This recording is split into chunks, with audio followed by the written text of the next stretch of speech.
ഇന്ന് സ്കൂള് തുറക്കുകയാണ് അല്ലേ? നല്ലൊരു ഇളം മഴ. നമ്മൾ സ്കൂളൊക്കെ തുറക്കുമ്പോൾ നമുക്ക് എപ്പോഴും ഒരു സുഖമാണ് ഈ മഴ എന്ന് പറയുമ്പോൾ. നിങ്ങൾ പണ്ട് സ്കൂളിൽ പോയ കാലം ഓർമ്മ വരുന്നുണ്ടോ? ഒരു രസമായിരുന്നു അല്ലേ?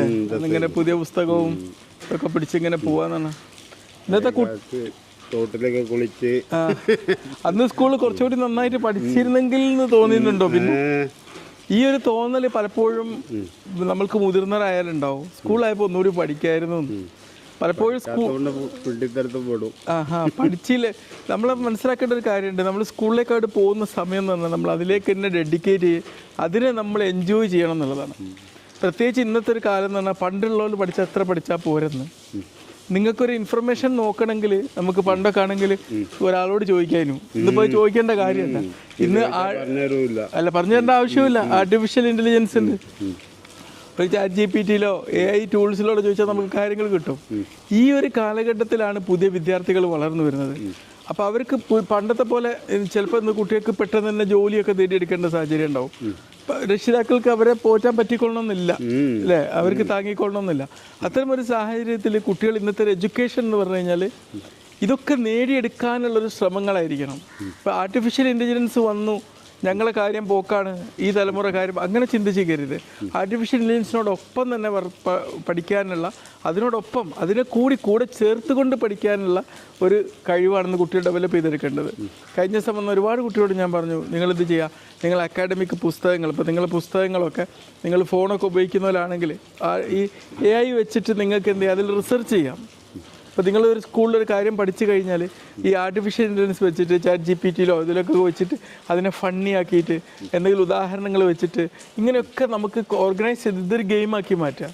നിങ്ങൾ പഠിക്കുന്ന വിഷയത്തെ വീണ്ടും വീണ്ടും നമ്മുടെ തലയിൽ ഉറപ്പിക്കുന്ന രീതിയിലും മറ്റ് പഠിക്കുന്നതും ഒരു എൻജോയ് ചെയ്യാം. പണ്ടൊക്കെ നമ്മൾ പറഞ്ഞിരുന്നു പഠനം പാൽപ്പായസമായിരുന്നു. ഇന്ന് പഠനം വേറും പാൽപ്പായസമല്ല. ഇന്നത്തെ കുട്ടികൾക്ക് പാൽപ്പായസത്തിനേക്കാളും രുചി ചിലപ്പോൾ ഗെയിമൊക്കെ കളിക്കാനായിരിക്കും. പഠനം ഒരു ഗെയിമാണ്. ഇത് നമ്മൾ ആസ്വദിച്ച് കൊണ്ടുപോകാം. അപ്പോൾ ഞാനൊക്കെ ഒരുപാട് യൂട്യൂബ് വീഡിയോ ക്രിയേറ്റ് ചെയ്യുമ്പോൾ എല്ലാവരും ചോദിക്കും, ഡോക്ടർ നിങ്ങൾക്ക് വേറെ പണിയൊന്നുമില്ലേ?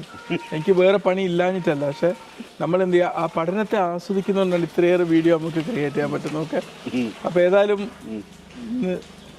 സ്കൂളിലേക്ക് പ്രവേശിക്കുന്ന എല്ലാ കുട്ടികൾക്കും നമ്മൾ ഒരുപാട് ആശംസകൾ നൽകുകയാണ്. ഈ കലാലയ വർഷം ഏറ്റവും മനോഹരമാവട്ടെ. ഒക്കെ പഠിച്ച് പഠനത്തെ ആസ്വദിച്ച് ഇന്നത്തെ എല്ലാ ടൂൾസും, ആർട്ടിഫിഷ്യൽ ഇൻ്റലിജൻസിൻ്റെയും ഗൂഗിളിൻ്റെയും എല്ലാ ടൂൾസും നിങ്ങളെ പഠനം ഇതാക്കാൻ വേണ്ടി ഉപയോഗിക്കുക. ഏറ്റവും ഇന്നത്തെ കുട്ടിയോട് പറയാനുള്ളത്, നിങ്ങൾക്ക് മുമ്പിൽ ഡിസ്ട്രാക്ഷൻ പഠനത്തിൽ നിന്ന് തെന്നി മാറാനുള്ള സാഹചര്യങ്ങൾ ഒരുപാടുണ്ട്.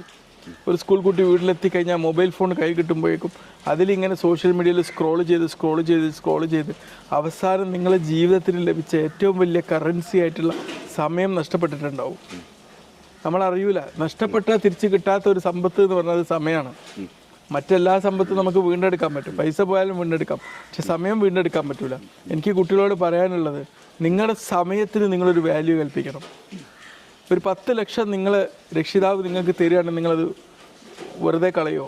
ഇല്ല. നിങ്ങളൊരു നിമിഷത്തിന് 10 ലക്ഷത്തെക്കാളും വാല്യൂ നിങ്ങൾ കൊടുക്കണം. എന്നിട്ട് എന്ത് ചെയ്യണം, ആ സമയം നിങ്ങൾ സ്വയം തീരുമാനിക്കണം, ഞാൻ എന്തിനു ഉപയോഗിക്കണം. ഈ സോഷ്യൽ മീഡിയയിൽ ഇങ്ങനെ കുറേ സമയം സ്ക്രോൾ ചെയ്ത് കളയാൻ വേണ്ടി ഉപയോഗിക്കണോ, അതോ എന്തെങ്കിലും ഇൻഫോർമേറ്റീവ് ആയിട്ടുള്ള കാര്യങ്ങൾ പഠിക്കാൻ വേണ്ടി ഉപയോഗിക്കണോ, അല്ലെ പഠനത്തെ എൻജോയ് ചെയ്യാൻ വേണ്ടി ഉപയോഗിക്കണം എന്നുള്ളത് സ്വയം ചോദിക്കുക.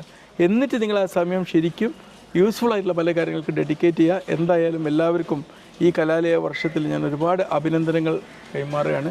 ഡിസ്ട്രാക്ഷൻ ഇല്ലാതെ നിങ്ങളെ ജീവിതത്തിലെ ഏറ്റവും പ്രധാനപ്പെട്ട കാര്യങ്ങളിലേക്ക് ഫോക്കസ് ചെയ്ത് സമയത്തെ ശരിയായ രീതിയിൽ വിനിയോഗിച്ച് ഈ കലാലയ വർഷം നിങ്ങളുടേതാക്കി മാറ്റുക. Okay, by.